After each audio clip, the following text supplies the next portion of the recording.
Good morning everyone. आज से हम स्टार्ट करने वाले हैं पॉलिटी सीरीज और पॉलिटी सीरीज का ये पहला लेक्चर होगा। फर्स्ट लेक्चर का पार्ट ए होगा ये, उसके बाद इसका दूसरा लेक्चर आएगा इस पार्ट का। तो ये पॉलिटी को हम एक बेहतरीन ढंग से, एक अलग ढंग से पढ़ने वाले हैं इस बार। So welcome back to my channel Study Axis 360। और डिसाइड करें आज के एजेंडा ऑफ द डे की, क्या आज हम क्या क्या करने वाले हैं। तो आज हम करने वाले हैं, आज हम डिस्कस करेंगे पार्ट 1 इंडियन कॉन्स्टिट्यूशन कंप्लीट। उसमें से आर्टिकल 1, 2, 3, 4 जो चारों आर्टिकल हैं उसको डिस्कस करेंगे। फिर कंपैरिजन करेंगे आर्टिकल 2 एंड 3 को, जो कन्फ्यूजन एक क्रिएट हो जाता है कभी कभी 2 और 3 को लेके, उसको भी आज क्लियर करेंगे बहुत अच्छे तरीके से। तो आर्टिकल 1, 2, 3, 4 अब अच्छी तरह से समझने वाले हैं आज। किसी भी एग्जाम में ये बहुत इंपॉर्टेंट है। हमारा जो बीपीएससी का एग्ज़ाम होगा, बीपीएससी एईडी होगा, बिहार एसएससी सीजीएल होगा, ठीक है, उन सभी के लिए, फिर एसएससी सीजीएल मेंस होगा, एनटीपीसी मेंस है, प्री है, सब के लिए ये पॉलिटी से क्वेश्चन आते ही आते हैं। तो किसी एग्जाम में आप ये जो टॉपिक है इसको स्किप करके आप नहीं जा सकते हो। ये पूरा का पूरा आपको सिलेबस कंप्लीट करके जाना ही पड़ता है। तो ये पॉलिटी को जो सीरीज स्टार्ट किया है एक अच्छे ढंग से हम लोग कैप्चर करेंगे, कंप्लीट करेंगे। इसमें हम एमसीक्यू भी करेंगे।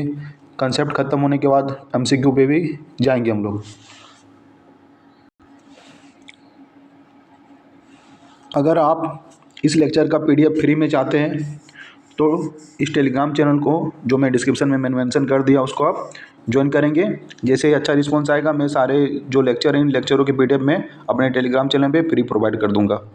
ठीक है, तो चैनल को सब्सक्राइब करें और टेलीग्राम से आप फ्री पीडीएफ डाउनलोड कर सकते हैं आराम से। ठीक है, चलिए तो लेक्चर को स्टार्ट करते हैं अब हम। तो पार्ट 1 कॉन्स्टिट्यूशन हमारा भारतीय संविधान का भाग 1 आज हम डिस्कस करने वाले हैं। तो पार्ट 1 में है क्या, the union and it's territory. Article 1 to 4 देखेंगे, यूनियन एंड इट्स टेरिटरी। भाग 1 संघ और उसका राज्य क्षेत्र, अनुच्छेद 1 से 4 तक आज हम डिस्कस करने वाले हैं। तो क्या कहता है पार्ट 1? पार्ट 1 में बेसिकली है क्या, डिफाइंस क्या करता है, पॉलिटिकल एंड टेरिटोरियल स्ट्रक्चर, जो उसका राजनीतिक क्षेत्र संरचना होगा उसको ये डिफाइन करता है। कितना उसका टेरिटोरियल स्ट्रक्चर है, किस तरह की उसकी पॉलिटी है, उसको ये बताता है। And parliament powers to reorganize state, और पार्लियामेंट के पास शक्ति है कि किसी स्टेट को तोड़ फोड़ करके, जैसे हम देखते हैं क्या, आंध्र प्रदेश से स्टेट तेलंगाना क्रिएट किया गया, बिहार से हमारा झारखंड स्टेट क्रिएट किया गया है। ठीक है, तो वो तोड़ फोड़ करके मर्ज करके वो स्टेट को क्रिएट कर सकता है पार्लियामेंट। उसको भी आज हम डिस्कस करने वाले हैं। सेम चीज़ आपको हिंदी और इंग्लिश दोनों में मिलेगा। ठीक है, संसद की शक्ति को परिभाषित करता है राज्य को पुनर्गठन के लिए। तो इस आर्टिकल में है क्या, आर्टिकल 4 आर्टिकल है मैंने बताया। तो पहले आर्टिकल में क्या है, पहले आर्टिकल में 3 चीज़ें मेंशन है। फर्स्ट आर्टिकल में 3 चीज़ें मेंशन है। क्या क्या है पहले मैं बता देता हूँ। आर्टिकल नंबर 1 में है क्या, name and territory of the union. ठीक है, उसमें name and territory of the union के बारे में बताता है। नाम और उसका क्षेत्र क्या है, संघ का नाम और क्षेत्र। तो इसको 3 पार्ट में डिवाइड है। फर्स्ट कहता है क्या, India that is Bharat shall be union of state. India जो कि भारत है, राज्यों का एक संघ होगा। यूनियन मतलब यहाँ पे संघ है। ठीक है,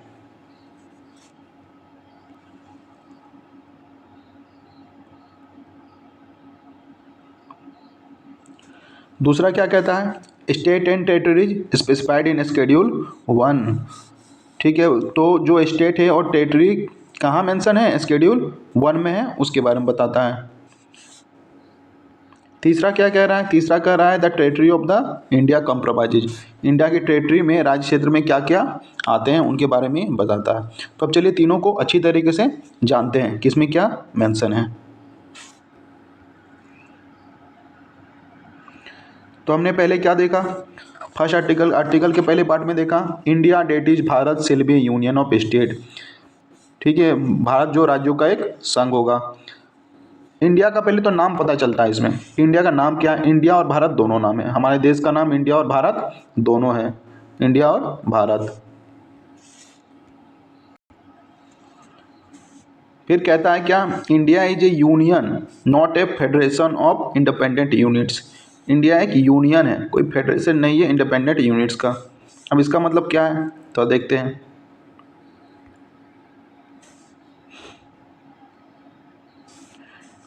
यूनियन और फेडरेशन मतलब होता क्या है पहले आप समझिए। अमेरिका क्या है, अमेरिका एक फेडरेशन है और इंडिया एक यूनियन है। The union is indestructible but its states are not. Bharat एक संघ है, स्वतंत्र इकाइयों का संघ नहीं। मतलब अमेरिका अलग है और इंडिया अलग तरीके से काम करता है। थोड़ी देर में उसके बारे में अच्छे से जिक्र करेंगे। अभी इतना जान लो कि क्या है, इंडिया एक यूनियन है और अमेरिका एक फेडरेशन है। उसके बारे में हम थोड़ी देर में डिस्कस करने वाले हैं। अब इस पॉइंट को समझते हैं। The union is indestructible but its states are not. मतलब इंडिया में क्या है कि हम यूनियन को नहीं तोड़ सकते हैं, अगर स्टेट को तोड़ सकते हैं। दो स्टेट को मर्ज करके एक नया स्टेट बना दिए, किसी स्टेट को तोड़ करके भी एक नया स्टेट बना दिए। तो लेकिन यूनियन को ऐसा नहीं है कि आजकल को बोल दे उठ के कोई स्टेट, मान लो हरियाणा बोल दे या पंजाब बोल दे कि हमको दूसरा स्टेट चाहिए, तो ऐसा नहीं हो सकता है। हम अलग हो रहे हैं, ठीक है, ऐसा नहीं हो सकता है।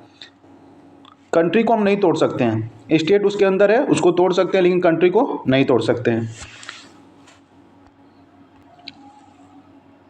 दूसरा पॉइंट क्या कहता है, states and territories specified in schedule 1। अब जो स्टेट एंड टेरिटरी हैं, कह रहा है India is union of state. तो स्टेट कौन से, वो कहाँ मेंशन है, वो शेड्यूल 1 में मेंशन है। फिर एक नया टर्म टेरिटरी आ गया। अब ये टेरिटरी कहाँ मेंशन है, तो इस स्टेट का मतलब क्या हुआ, इस टेरिटरी का मतलब क्या हुआ, उसके बारे में बताता है हमें ये थर्ड पॉइंट। आर्टिकल 1 का थर्ड पॉइंट इसके बारे में हमें बतलाता है।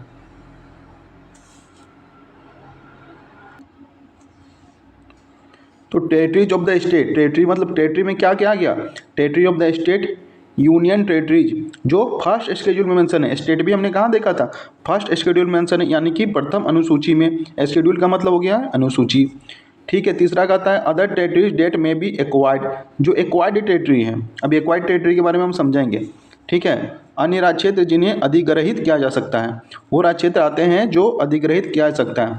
मतलब हमने अपने स्टेट्स के बारे में और यूनियन टेरिटरीज के बारे में तो बताया ही, साथ में ये भी बताया कि जो राज्य क्षेत्र हम बाद में अधिग्रहित करेंगे, जैसे हमारा सिक्किम शामिल हुआ था, सिक्किम के बारे में चर्चा करेंगे हम लोग पार्ट बी लेक्चर में, ठीक है, किस तरह से शामिल हुआ था। तो कोई भी एक्वायर्ड टेरिटरी है, जैसे कि गोवा हो गया, पौंडीचेरी हो गया, उसे एक्वायर्ड किया था हमने। तो आप समझ गए होंगे टेरिटरी जो एक्वायर्ड है उसके बारे में, अधिग्रहित किया जा सकता है, हम अधिग्रहित क्षेत्र जो है उसके बारे में। पौंडीचेरी हमारे फ्रेंच के कब्जे में था, उसको हमने अपने अंदर लिया, ठीक है। अब उसी तरह गोवा, दमन दीव, सब ये सब किसके अंदर में था, पोर्तुगीज के अंदर में, पुर्तगालियों के अंदर में, उसे शामिल किया। तो ये सब एक्वायर्ड टेरिटरीज में आ जाती है। अब हम डिस्कस करेंगे डॉक्टर B.R. अम्बेडकर के एक व्यू को, ठीक है, उसको अच्छे से जानेंगे। कभी कभी एग्जाम में इससे रिलेटेड भी क्वेश्चन बन जाते हैं। Indian federation not formed by an agreement of states, ये क्या है, states have no right to secede unity and ensure unity and integrity of India. कहने का मतलब मैं थोड़ी देर पहले समझाया था कि इंडिया एक फेडरेशन नहीं है अमेरिका की तरह। अमेरिका एक फेडरेशन है और इंडिया यूनियन है। यहाँ पे स्टेट्स को अलग होने का अधिकार नहीं है कि कल कोई बोल दे कि हम अलग होना चाहते हैं, जैसे जम्मू कश्मीर का मैटर वो चाहता है हम अलग कर ले, तो उस तरह से वो अलग नहीं हो सकता। एक यूनियन है, ये जो बना है एग्रीमेंट के तहत नहीं बना हुआ है, ठीक है। अमेरिका एक एग्रीमेंट के तहत बना है कि 50 जो जितने भी थे सब ने मिलके, जो भी स्टेट उनके हैं, ठीक है, सब ने मिलके एग्रीमेंट के तहत उसको बनाया है। लेकिन ऐसा नहीं है, इंडिया में नहीं है ऐसा कि हमने एग्रीमेंट करके बनाया है कि सारे स्टेट मिलके एग्रीमेंट करके एक कंट्री बना देते, नहीं, वैसा नहीं बना है हमारा कंट्री, ठीक है। तो कंट्री में से स्टेट को बाहर निकलने का अधिकार नहीं है। भारतीय संघ राज्यों के समझौते से नहीं बना है, राज्य को अलग होने का कोई अधिकार नहीं है। संघ का मतलब आप समझ रहे होंगे कि यूनियन का मतलब क्या हो रहा है। यहाँ अलग होने का अधिकार नहीं है, जबकि फेडरेशन में अलग होने का अधिकार है। जब कंपैरिजन करेंगे हम लोग अमेरिका और इंडिया के, जो किस तरह से फेडरेशन है अमेरिका और इंडिया यूनियन किस तरह से उसको कंपैरिजन करेंगे, जो स्ट्रक्चर है हम लोग दोनों का, उसको थोड़ी देर में कंपैरिजन करने वाले हैं, तो और अच्छी तरह से समझ में आ जाएगा। आइए चलिए अब आर्टिकल 1 को एक एग्जाम्पल के थ्रू बढ़िया से ढंग से अच्छे से समझते हैं कि क्या है आर्टिकल। मान लीजिए आर्टिकल एक बैंक की तरह है, ठीक है। आर्टिकल 1 जो है हमारा वो एक बैंक की तरह है। किसी बैंक में जाते हैं वहाँ टेबल लगा हुआ होता है, मान लो टेबल 1 है, ये टेबल 2 है और ये टेबल 3 है। हमने देखा था ना आर्टिकल 1 के 3 पार्ट हैं। तो पहला पार्ट क्या कह रहा था, पहला पार्ट क्या कह रहा था, हम तो पहले टेबल पे गए, बैंक पे एंट्री किए, पहले टेबल पे गए। पहला टेबल ये कह रहा है India that is Bharat, India जो कि भारत है, shall be a union of state, अर्थात भारत राज्यों का एक संघ होगा। तो यहाँ पे जो मेंशन हुआ कि राज्य, वो राज्य क्या मेंशन है, जो यहाँ डियर that is Bharat shall be union of states mention किया गया, तो वो जो स्टेट्स वाला टर्म है वो कहाँ है। तो इसने क्या कहा, इसने कहा भाई हमको नहीं पता कि स्टेट कहाँ है क्या नहीं, आप टेबल नंबर 2 पे जाके पूछ लो। टेबल नंबर 2 पे गए तो टेबल नंबर 2 पे कह रहा है क्या, state and territories specified in first schedule. तो स्टेट और टेरिटरी हैं, स्टेट और टेरिटरी कौन से, जो पहले शेड्यूल में, पहले अनुसूची में वर्णित हैं, उसके बारे में। तो कहा अच्छा, स्टेट स्टेट तो सुना था अभी थोड़ी देर पहले, अभी टेरिटरी क्या आ गया। तो इसने कहा क्या, मुझे नहीं पता टेरिटरी क्या होता है, जाके टेबल नंबर 3 में पूछ लो। तो भी टेबल नंबर 3 पे गए, टेबल नंबर 3 पे क्या रहा, कह रहा है, टेबल नंबर 3 पे कह रहा है क्या, अरे भाई टेरिटरीज का मतलब क्या हुआ, टेरिटरी मतलब सब आ गए, स्टेट आ गए, यूटी आ गए, यूनियन टेरिटरीज आ गए, केंद्र शासित प्रदेश आ गए हैं। और वैसे टेरिटरी जो बाद में हम एक्वायर करेंगे, बाद में जो टेरिटरी हम एक्वायर करने वाले हैं वो सब आ गए हैं टेरिटरी का मतलब। तो यूटीज कौन से हैं, कौन से यूटीज, यूटीज जो पहले शेड्यूल में मेंशन है, इसमें भी पहले शेड्यूल मेंशन है। अब ये यूटी क्या आ गया, केंद्र शासित प्रदेश क्या आ गया, तो वो भी जो पहले शेड्यूल मेंशन है। और स्टेट कौन से आ गए, जो भी पहले शेड्यूल मेंशन है। तो हमने क्या देख रहा है, एक टेबल से दूसरे टेबल पे जा रहे हैं। आर्टिकल 1 हमारा क्या कर रहा है, आर्टिकल 1 जो एक बताया ना, आर्टिकल एक बैंक की तरह है। आर्टिकल 1 एक बैंक की तरह है जिसमें 3 टेबल है, टेबल 1, टेबल 2, टेबल 3। पहले में कह रहा है स्टेट्स, स्टेट्स की बात करता है, ठीक है, कौन से स्टेट, तो अब हमें पता नहीं है स्टेट कौन से हैं, तो उसने टेबल 2 पे भेज दिया। टेबल 2 ने कहा क्या, स्टेट एंड टेरिटरीज डिफाइंड है, ठीक है, स्टेट कौन से, जो शेड्यूल 1 में डिफाइंड है। तो टेरिटरी क्या होता है, उसके लिए टेबल 3 पे चले गए। टेबल 3 ने क्या कहा, ठीक है बताता हूँ मैं। तो क्या है, टेरिटरीज ऑफ स्टेट, स्टेट की टेरिटरी, यूनियन टेरिटरी और एक्वाइर्ड टेरिटरी। एक्वाइर्ड टेरिटरी मैंने हम थोड़ी देर पहले बताया था, जैसे मैंने बताया था पौंडीचेरी का, गोवा का, दमन दीव का। तो फिर ये क्या कह रहा है, यूनियन टेरिटरीज के लिए भी हमें शेड्यूल 1 में देखना पड़ेगा। तो कुल मिला के बात ये है कि जब हमें स्टेट्स और यूनियन टेरिटरीज को देखना है तो हम कहाँ देखेंगे, हम देखेंगे शेड्यूल 1 में। उम्मीद है कि आपको आर्टिकल 1 का जो पार्ट A 1 2 3 है, 3 पार्ट है, वो अच्छी तरह से समझ में आया होगा। अब एक कंपैरेटिव स्टडी करेंगे यूएसए और इंडिया की, कि उसका स्ट्रक्चर किस तरह यूएसए का, हमारा इंडिया का, हमारा भारत का किस तरह से स्ट्रक्चर है। तो देखो मैंने यहाँ लिख के रखा है क्या, America is an इंडेस्ट्रक्टिबल union of इंडेस्ट्रक्टिबल states. America एक अविनाशी संघ है जो विनाशी राज्यों से, यहाँ पे थोड़ा करेक्शन कर लोगे आप, विनाशी राज्यों से मिलकर बनाए, नहीं अविनाशी कर लोगे यहाँ पे, ठीक है। मतलब क्या है, यूनियन भी इंडेस्ट्रक्टिबल है और स्टेट भी इंडेस्ट्रक्टिबल है। States have all right to secede but union can't be illegally dissolve. अब अमेरिका में क्या है, समझो बात को, आप यहाँ पे देखो तो आपको समझ में आएगा क्या है अमेरिका में। अमेरिका देखो एग्रीमेंट से बना हुआ है, सारे स्टेट मिल के एग्रीमेंट बनाया, जैसे यहाँ फ्लोरिडा है, ठीक है, और अलग अलग है, नेवेदा है यहाँ पे, ठीक। इस तरह से सारे स्टेट ने मिलके एक एग्रीमेंट किया कि कंट्री बनाते हैं। तो जो अमेरिका है ना वो एक एग्रीमेंट के थ्रू बना हुआ है, सब स्टेट ने मिलके एग्रीमेंट किया। अब जब एग्रीमेंट किया है तो ऐसा हमें नहीं कर सकते हैं कि स्टेट को इसके स्टेट को पार्ट, इस स्टेट के पार्ट को तोड़ के हम, इसके स्टेट को पार्ट को तोड़ के हम एक नया स्टेट क्रिएट कर दें, वो पॉसिबल नहीं है। तो जो यहाँ पे हमारा स्टेट है वो अविनाशी है, इंडेस्ट्रक्टिबल है, उसको डिस्ट्रक्ट नहीं कर सकते हैं। साथ में ये भी कह रहा है कि जो हमारा यूनियन होगा वो भी इंडेस्ट्रक्टिबल होगा। फिर एक बात उठती है कि अगर स्टेट को अलग होने का अधिकार है, states have right to secede मतलब बाहर निकलने का अधिकार है, तो फिर यूनियन तो टूट गया। अगर आपको बाहर निकलना है तो आप अपनी मर्जी से इस तरह से बाहर नहीं निकल सकते। अगर मैं मान लो कि फ्लोरिडा बाहर निकलना चाहता है तो ऐसे नहीं कि बाहर निकल जाएगा, हाँ अपने मन से इस तरह से बाहर नहीं निकल सकता है। लेकिन अगर कंसेंसस हो, अगर एक मत हो सब में कि आप बाहर निकल सकते हैं आप। इसलिए कहा जा रहा है क्या, जो स्टेट है वो secede कर सकते हैं, पूरे सब स्टेट का कंसेंसस हो, एक मत हो तो बाहर निकल सकता है, अपनी मर्जी से इस तरह से बाहर नहीं निकल सकता। इसीलिए यूनियन को भी वहाँ अविनाशी कहा गया है और स्टेट को भी।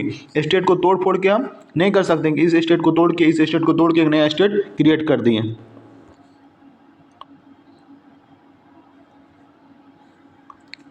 तो आप यहाँ पे विनाशी की जगह अविनाशी कर लोगे, ठीक है, विनाशी को काट के अविनाशी कर लोगे, या मैं जब पीडीएफ प्रोवाइड करूँगा तो करेक्ट करके दूंगा। इंडिया के पॉइंट ऑफ व्यू से देखें तो India is an इंडेस्ट्रक्टिबल union of destructible states. Union तो अविनाशी संघ है ही, लेकिन विनाशी राज्यों से मिलकर बना है। विनाशी राज्यों से मिलकर बना है मतलब अगर हम चाहते हैं तो स्टेट को पार्ट को मर्ज करके दूसरे स्टेट के पार्ट से मर्ज करके एक नया स्टेट क्रिएट कर सकते हैं, ये स्टेट को काट करके दूसरा स्टेट क्रिएट कर सकते हैं।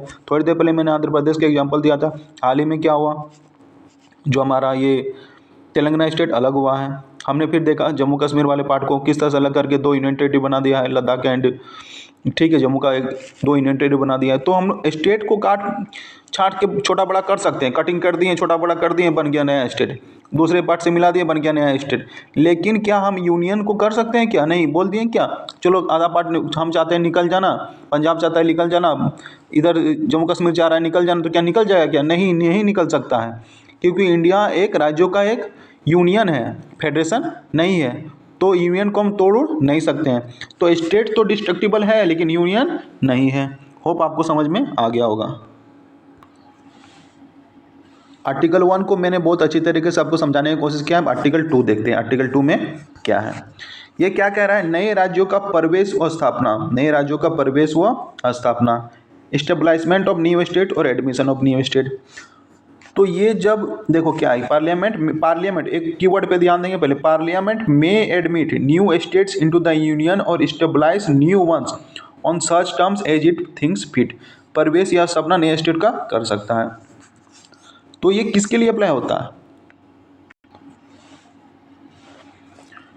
तो अप्लाई हो रहा है, apply to the territories outside India, जो बाहर के उन क्षेत्रों को, जो भारत से बाहर है उन क्षेत्रों के लिए अप्लाई हो रहा है। जैसे मैंने एग्जांपल रखा है क्या, सिक्किम का और गोवा का। तो जो सिक्किम का स्टेट किस तरह से फॉर्मेशन हुआ, गोवा किस तरह से हमारा एक पार्ट बना इंडिया का, उसके बारे में, तो इसमें आर्टिकल 2 अप्लाई होता है। ये हमारे राज्य के हिस्से नहीं थे, इसे बाद में शामिल किया गया है। इससे रिलेटेड जो कल का लेक्चर आने वाला है, बहुत ही इंपॉर्टेंट लेक्चर आने वाला, जो इमरजेंस ऑफ स्टेट जिक्र करने वाला हूँ मैं कल, बहुत इंपॉर्टेंट, किस तरह से सिक्किम शामिल हुआ, गोवा शामिल हुआ, उसके बारे में सारी जिक्र होगी, ठीक है। तो उस लेक्चर को मिस नहीं कीजिएगा आप लोग। अब सिक्किम 36 अमेंडमेंट से शामिल हुआ है 1975 में। गोवा अभी मैं थोड़े से जिक्र कर दे रहा हूँ, 1987 में शामिल हुआ है। अभी जो ये वर्ड है ना, स्टेबलाइजमेंट और जो एडमिट का वर्ड है, उसको मैं थोड़ी देर पहले जो आर्टिकल 3 और 2 को कंपैरिजन करूंगा तो आपको और अच्छे से समझ में आएगा कि क्या कह रहा है, क्या कहना चाहता है आर्टिकल 2 एंड 3। अब देखते हैं आर्टिकल 3 के बारे में जिक्र करते हैं। Formation of new states and alteration of areas, boundaries and name, नए राज्यों का गठन होगा और क्षेत्रों, सीमा और नामों में परिवर्तित। तो ये कह रहा है कौन? आर्टिकल नंबर 3, जो नए स्टेट बनेंगे। अब नए स्टेट का फॉर्मेशन मतलब क्या है, ठीक है, और स्टेबलाइजमेंट और एडमिट का मतलब क्या है, थोड़ी देर में जिक्र करने वाले हम लोग। तो आर्टिकल 3 बेसिकली क्या करता है वो जान लीजिए पहले। तो हमने क्या देख रहे हैं हम, form a new state, separation, union, merger, मतलब क्या, इसके 5 पार्ट है, ABCDE। कहने का मतलब ये है कि हम नया स्टेट बना सकते हैं, तोड़ फोड़ के मर्ज करके नया स्टेट बना सकते हैं। थोड़ी देर पहले हमने समझाया था किस तरह से एक स्टेट दूसरे स्टेट के पार्ट को तोड़ के बना सकते हैं, ठीक है। इंक्रीज एरिया ऑफ स्टेट, किसी एरिया के स्टेट को, जो मतलब स्टेट का एरिया उसको इंक्रीज कर सकते हैं या फिर डिमिनिश कर सकते हैं, घटा सकते हैं, क्षेत्रफल बढ़ा सकते हैं, अल्टर बाउंड्री को अल्टर कर सकते हैं, या फिर alter name of any state, अब नाम भी परिवर्तन कर सकते हैं। तो इसके 5 पार्ट है। 5 पार्ट कौन कौन से आपने देख लिया। पहला क्या है, form a new state, area को बढ़ाना, एरिया को घटाना, बाउंड्रीज अल्टर करना और नेम चेंज करना, ठीक है, ये सब आते हैं। मैंने एक नोट करके ये बात लिखी हुई है, एकदम बहुत इंपॉर्टेंट है। In this article states include union territory, मतलब यूनियन टेरिटरी के लिए भी ये सारी बातें अप्लाई होती है। स्टेट जो है, स्टेट में यूनियन टेरिटरी शामिल है, तो यूनियन टेरिटरी के एरिया को डिक्रीज इंक्रीज सब इस तरह से हम कम कर सकते हैं। चलिए आगे बढ़ते हैं। अब प्रोसीजर क्या है, आर्टिकल 3 में अगर हम फॉर्मेशन कर सकते हैं, नया स्टेट का नाम बदल सकते हैं, तो किस तरह से उसका प्रोसीजर क्या है, उस प्रोसीजर की अब चर्चा करेंगे हम। Bill can be introduced only on the president's recommendation, जो विधेयक होगा, बिल मतलब विधेयक जो होगा, जो राष्ट्रपति है उसके अनुशंसा से ही प्रस्तुत किया जा सकता है। पहले हमें प्रेसिडेंट का रिकमेंडेशन लेना पड़ेगा, फिर क्या होता है, प्रेसिडेंट जो है ना बिल को रेफर कर देता है कहाँ, स्टेट लेजिस्लेचर, जो राज्य के विधानमंडल है वहाँ उसको क्या कर देता है, रेफर कर देता है कि अपना आप व्यू दीजिए। लेकिन एक स्पेसिफाइड पीरियड होता है, कुछ फिक्स टाइम में जो मेंशन हो उस टाइम में करना है, ऐसा नहीं कि आपने रख लिया व्यू दे ही नहीं रहे हैं। तो एक निर्देशित अवधि के लिए उसको देना पड़ता है कि इतना दिन में आपको व्यू विचार अपना प्रकट कर लेना है। फिर स्टेट्स ओपिनियन जो है, ये दोनों दो प्रोसीजर है। प्रोसेस हम समझ में आ गया आपको, क्या बिल को इंट्रोड्यूस करने से पहले प्रेसिडेंट का रिकमेंडेशन चाहिए। दूसरा क्या, प्रेसिडेंट क्या करेगा, उस स्टेट के लेजिस्लेचर में यानी कि विधानमंडल में उसे ओपिनियन के लिए भेजेगा, लेकिन स्पेसिफाइड पीरियड में। तो क्या जो स्टेट का ओपिनियन होगा वो क्या बाइंडिंग हो, क्या नॉट बाइंडिंग। स्टेट जो अपना ओपिनियन देगा, ठीक है, वो बाइंडिंग नहीं, एडवाइजरी होगा, बाध्यकारी नहीं होगा। सिर्फ वो परामर्श दे सकता है कि आप ऐसा ऐसा करिए भाई, ठीक है, लेकिन वो जरूरी नहीं कि वो माने ही प्रेसिडेंट, बाइंडिंग नहीं होगा।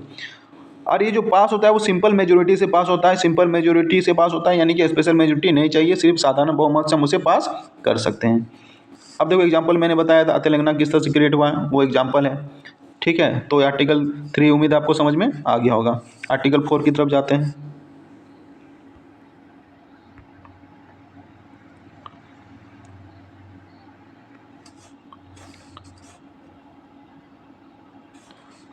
आर्टिकल 4 क्या कहता है, सप्लीमेंट एंड कॉन्सिक्वेंशियल प्रोविजंस क्या क्या है उसके बारे में बताता है। कह रहा है कि laws under article 2 and 3 may include incidental provision such as amending first and fourth schedule. जो लॉज हैं आर्टिकल 2 और 3 में, अगर उनके अकॉर्डिंग चलेंगे, ठीक है, वो क्या इंक्लूड करते हैं, वो इंक्लूड करते हैं क्या, अमेंड करना किसको पड़ेगा, और 2 के 3 के अंदर स्टेबलाइज और क्रिएट करेंगे तो हमें फर्स्ट और फोर्थ शेड्यूल को अमेंड करना पड़ेगा। पहले हमारा पहला शेड्यूल क्या कहता है, पहला शेड्यूल ये कहता है यूनियन एंड टेरिटरी के बारे में बताता है। दूसरा क्या कहता है, allocation of seats of Rajya Sabha, Rajya Sabha की सीटों का आवंटन। अभी कोई नया स्टेट क्रिएट हुआ है तो उसे राज्यसभा की सीटें देनी पड़ेगी, तो तोड़ फोड़ तो करना पड़ेगा। तो फर्स्ट और फोर्थ शेड्यूल को भी हम तोड़ फोड़ करेंगे, ठीक है, मतलब अमेंड करेंगे। इसका 2 पॉइंट क्या कहता है, पॉइंट 2 कहता है कि no such law shall be deemed a constitutional amendment for the purpose of article 368। Article 368 के तहत हमें कॉन्स्टिट्यूशनल अमेंडमेंट करने की जरूरत नहीं है। हमें क्या है, संविधान संशोधन करने की जरूरत नहीं है 368 के तहत। यानी कि वो सिंपल मेजोरिटी से ही काम हो सकता है जब आर्टिकल 2 और 3 अप्लाई करना हो, यानी कि हमें कोई नए राज्य का प्रवेश करवाना हो, या नए जो हमारा राज्य ऑलरेडी बना हुआ है उसमें नाम चेंज करना हो, बाउंड्री अल्टर करना हो, या नए राज्य बना देना, फॉर्मेशन करना हो एक स्टेट से दूसरे स्टेट को तोड़ के जोड़ के मोड़ के, तब हमें सिंपल मेजोरिटी से ही काम चल जाएगा, हमें स्पेशल मेजोरिटी की जरूरत नहीं है। यही बात कह रहा है कौन, आर्टिकल 4 मेंशन कर रहा है क्लोज 2 में अपना। नोट करके मैंने एक बात लिखी है, but when Indian territory ceded to a foreign country, मतलब अगर आप अपना देश का पार्ट किसी दूसरे को दे रहे हो, ठीक है, तो क्या आप सिंपल मेजोरिटी से दे सकते हो, क्या नहीं दे सकते हो, तब आपको स्पेशल मेजोरिटी की जरूरत पड़ेगी। ये बेरुबेरी केस 1960 में आया था। अब बेरुबेरी केस के बारे में इस पार्ट को अच्छे से जिक्र करेंगे हम, जो हमारा नेक्स्ट लेक्चर आएगा उसमें, वो भी लेक्चर बहुत इंपॉर्टेंट होने वाला है। तो आर्टिकल 368 की यहाँ पे जरूरत पड़ेगी, यानी कि स्पेशल मेजोरिटी की जरूरत पड़ेगी। जैसे केस बेरुबेरी में ये हुआ था, थोड़ा सा मैं बता देता हूँ कि कुछ पार्ट हमें पाकिस्तान को पार्टीशन के बाद देने थे, नेहरू नून एग्रीमेंट में हुआ था, ठीक है। अब क्या है नेहरू नून एग्रीमेंट, कल देखेंगे। तो कोर्ट ने ये कहा था कि आप अगर स्टेट को, ठीक है, आप अगर स्टेट नया बना रहे हो वो ठीक है, नए स्टेट शामिल कर रहे हो वो भी ठीक है, लेकिन आप अपना पार्ट किसी को सिंपल मेजोरिटी के तहत नहीं दे सकते हैं। कह रहे बाबू इधर सुनो, ये नहीं कि तुम अपना देश किसी को दूसरे के नाम कर दो, कोई अपना ज़मीन दूसरे को दे दो, नहीं, तब आपको स्पेशल मेजोरिटी की जरूरत करनी पड़ेगी, ठीक है। आप सिंपल मेजोरिटी से काम, साधारण बहुमत से काम नहीं ले सकते हो। ये था बेरुबेरी यूनियन केस में 1960 का। अब हम एक कंपैरेटिव स्टडी करेंगे आर्टिकल 2 एंड 3 का। देखो कंपैरिजन मैं इसलिए करवाता हूँ हमेशा ताकि आपको बातें याद रहे, कंपैरेटिव स्टडी से ज़्यादातर चीज़ें याद रहती हैं। तो आर्टिकल 2 एंड 3 के कंपैरेटिव स्टडी जल्दी जल्दी कर लेते हैं हम। टेस्ट क्या कहता था, कहता था कि क्या है आर्टिकल 2 में, पार्लियामेंट में by law admit into the union और स्टेबलाइज न्यू स्टेट्स, ठीक है, एडमिट कर सकता है वो, स्टेबलाइज कर सकता है। या इस आर्टिकल 3 में क्या था, इसमें ये था कि फॉर्म कर सकता है नए स्टेट को bye separation uniting of existing states, यानी कि एग्जिस्टिंग स्टेट, जो एग्जिस्टिंग स्टेट हैं हमारे, ठीक है, उसको तोड़ फोड़ के, मान लो बिहार है, बिहार से हमने झारखंड अलग किया तो उसको तोड़ फोड़ के किया, वो आर्टिकल 3 में है। लेकिन आर्टिकल 2 में क्या है, एडमिट कर सकते हैं, ठीक है, और स्टेबलाइज भी कर सकते हैं। यहाँ भी नया स्टेट है और यहाँ भी न्यू स्टेट है, ठीक है। तो ये दोनों न्यू स्टेट का मतलब क्या है, 1 मिनट में हम लोग जानने वाले हैं अब। तो अब इसको पर्पज क्या है, ये एक्सटर्नल चेंज से बिलोंग करता है, मतलब इसमें एक्सटर्नल चेंज चाहिए। न्यू टेरिटरी ज्वाइनिंग इंडिया, जो नए टेरिटरी आउटसाइड है वो इंडिया को ज्वाइन कर रहे हैं वो है।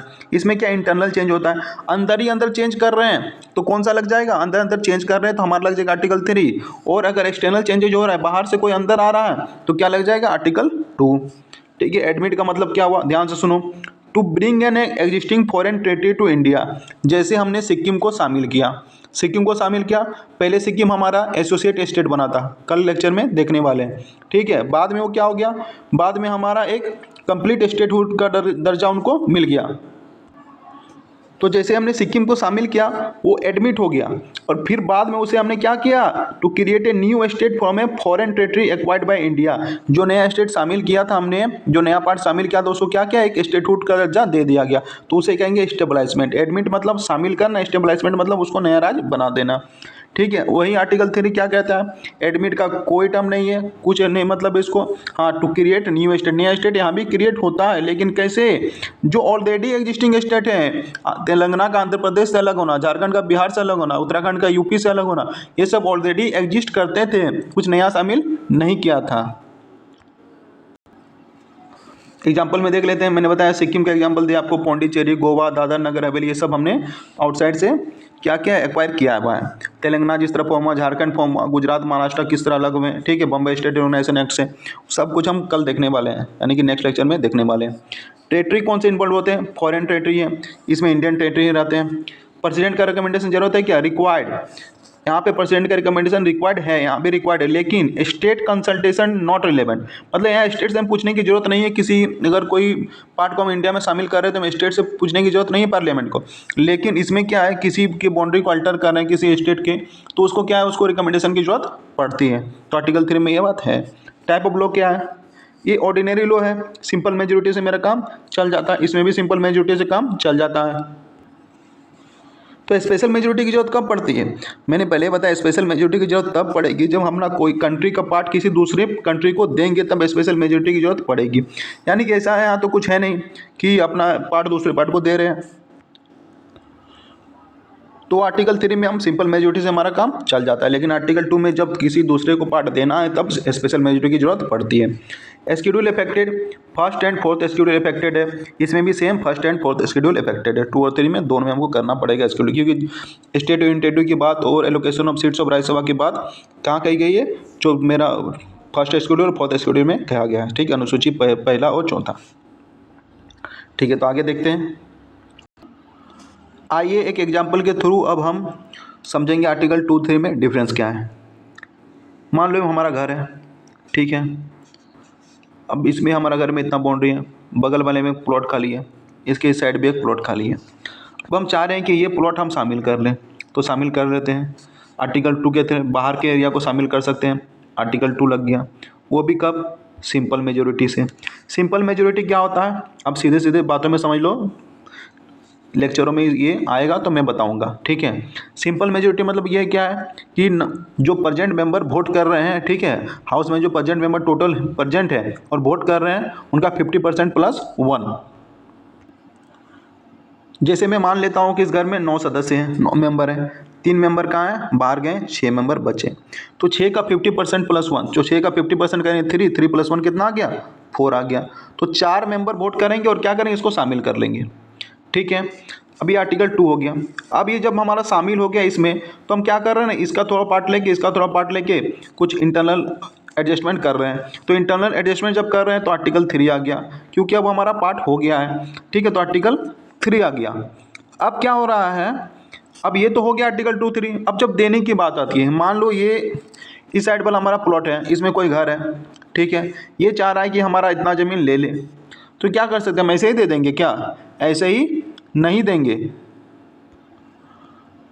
अब जब देने की बात आ रही है तो हम आर्टिकल 368 अप्लाई करेंगे, यानी कि स्पेशल मेजोरिटी अप्लाई होगा यहाँ पे, ठीक है। अब स्पेशल मेजोरिटी क्या है, स्पेशल मेजोरिटी को इस तरह से समझो कि जितने टोटल मेंबर हैं, टोटल मेंबर ऑफ हाउस जिसमें प्रेजेंट और वोट कर रहे हैं उसका, ठीक है, वो देखेंगे हम, या उसका 2/3 देखेंगे। देखो जो समझो, ये 6 मेंबर है हमारे, 6 मेंबर का हम 2/3 देखेंगे, ठीक है, जो प्रेजेंट एंड वोट कर रहे हैं, तो इससे कितना आ जाएगा, तो ये 4 आ गया। तो जितने प्रेजेंट एंड वोट कर रहे हैं तो उसका देखेंगे हम, तो ये 4 आ गया। अब हमारा ये जो 4 आया, या तो ये स्पेशल मेजोरिटी, हर एक केस में अलग अलग आया, ठीक है, नंबर 6 है इसलिए सेम आ जा रहा है, लेकिन हर एक केस में अलग अलग आएगा, ठीक है। तो अब ये देख रहे हैं कि तो उसको दे सकते हैं क्या, या तो ये कंडीशन फुलफिल हो, या जो टोटल मेंबर हैं, जो 9 मेंबर थे उनको बुलाया जाएगा, जो 3 मेंबर बाहर में थे उनका 50% + 1 देखा जाएगा। 50% 1 मतलब कितना, 6 लगभग आ जाएगा। तो अब इसमें से जो बड़ा होगा उसको लेंगे हम। उधर 6 आ गया था और यहाँ पे हमारा 4 था, तो 6 4 में 6 बड़ा है, और दोनों कंडीशन साइमल्टेनियसली होने भी चाहिए। जैसे कि इसका 4 भी 6 में आ जा रहा है, तो हम इस केस को पकड़ेंगे, किसको, जो 50% + 1 वाला जो तरीका था उसको पकड़ेंगे, ठीक है। तो सिंपल मेजोरिटी या स्पेशल मेजोरिटी कभी और भी हम डिस्कस करेंगे, मैंने सिंपल शब्दों में आपको समझाने का कोशिश किया है। तो अब ये बात समझ गए होंगे, जब शामिल कर रहे हैं तो 2 लगा, ठीक है, इंटरनल एडजस्टमेंट कर रहे हैं तो 3 लगा। अब देने की बारी आई तो 2 में क्या चाहिए हमको, आर्टिकल 2 तो यूज कर रहे हैं, लेकिन हमें क्या चाहिए, स्पेशल मेजोरिटी चाहिए, ठीक है। 2/3 मेंबर प्रेजेंट एंड वोटिंग, या 50% + टोटल मेंबर्स + 1 होगा, ठीक है। 50% टोटल कर लेंगे +1 कर देंगे। आपको उम्मीद है आपको समझ में आया होगा। कल के लेक्चर में हम क्या देखने वाले हैं, जो नेक्स्ट लेक्चर हमारा आएगा, इमरजेंस ऑफ स्टेट। स्टेट कैसे, कौन कौन सा बना, सिक्किम कैसे बना, गोवा कैसे बना, हैदराबाद कैसे बना, कहाँ पे पुलिस प्रशासन के द्वारा क्या गया, कहाँ इंस्ट्रूमेंट, जम्मू कश्मीर में इंस्ट्रूमेंट ऑफ एक्सेशन लगा, सब कुछ हम कल या नेक्स्ट लेक्चर में डिस्कस करने वाले हैं। नेहरू नून एग्रीमेंट क्या है, जब हमें बेरोबेरी यूनियन केसीसी में देखेंगे नेहरू नून एग्रीमेंट के तहत कि कैसे हम स्टेट को, जब दूसरे स्टेट को दे रहे, पाकिस्तान को पार्टीशन के बाद हमने कुछ जैसे बेरोबेरी यूनियन दिया था, कैसे कोर्ट ने इंटरवीन किया, उसके बारे में चर्चा करेंगे। फिर स्टेट रिओर्गेनाइजेशन कमेटी जो थी, जो कमेटी बनी, जेबीपी कमेटी बनी, ठीक है।